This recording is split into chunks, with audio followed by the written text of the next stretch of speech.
शिव पुराण का महत्व। शिव पुराण केवल एक धार्मिक ग्रंथ ही नहीं, बल्कि यह आध्यात्मिक ज्ञान का महासागर है। इसमें भगवान महादेव के अनंत स्वरूप, उनके चरित्र, उनकी लीलाओं और उनके दिव्य उपदेशों का विस्तार से वर्णन किया गया है। ऐसा कहा जाता है कि शिव पुराण का श्रवण और मनन करने से मनुष्य के सभी पाप नष्ट हो जाते हैं और उसका जीवन पवित्र एवं कल्याणकारी बन जाता है। शिव पुराण में लगभग 24,000 श्लोक हैं, जिन्हें 7 संहिताओं में विभाजित किया गया है। इसमें शिव तत्व, उनकी पूजा पद्धति, व्रत, तीर्थ, कथा और शिव भक्ति के महात्म्य का वर्णन है। यह ग्रंथ हमें यह समझाता है कि भगवान शिव केवल विनाशक ही नहीं, बल्कि सृष्टि के पालनकर्ता और पुनर्निर्माणकर्ता भी है। वे आदियोगी हैं, जिन्होंने मानवता को योग और ध्यान का मार्ग दिखाया। शिव पुराण में बताया गया है कि भगवान शिव सरलता के देवता हैं।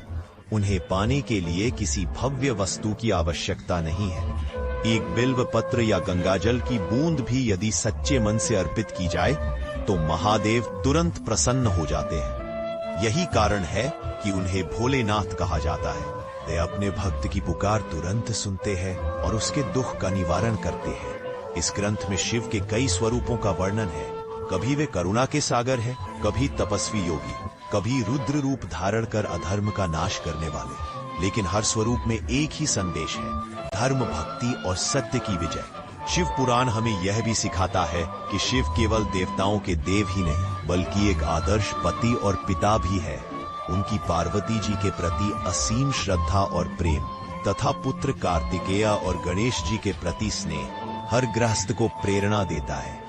यदि हम ध्यान से देखें तो शिव पुराण हमें जीवन का गूढ़ रहस्य भी समझाता है। यह हमें बताता है कि मृत्यु अंत नहीं है, बल्कि एक नई शुरुआत है।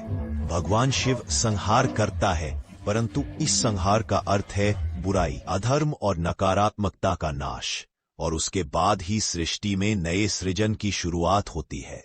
शिव पुराण का श्रवण और अध्ययन करने से मनुष्य के जीवन में भक्ति, सदाचार और साहस का संचार होता है। यह हमें आध्यात्मिक शांति देता है और हर भय से मुक्त करता है। हर हर महादेव।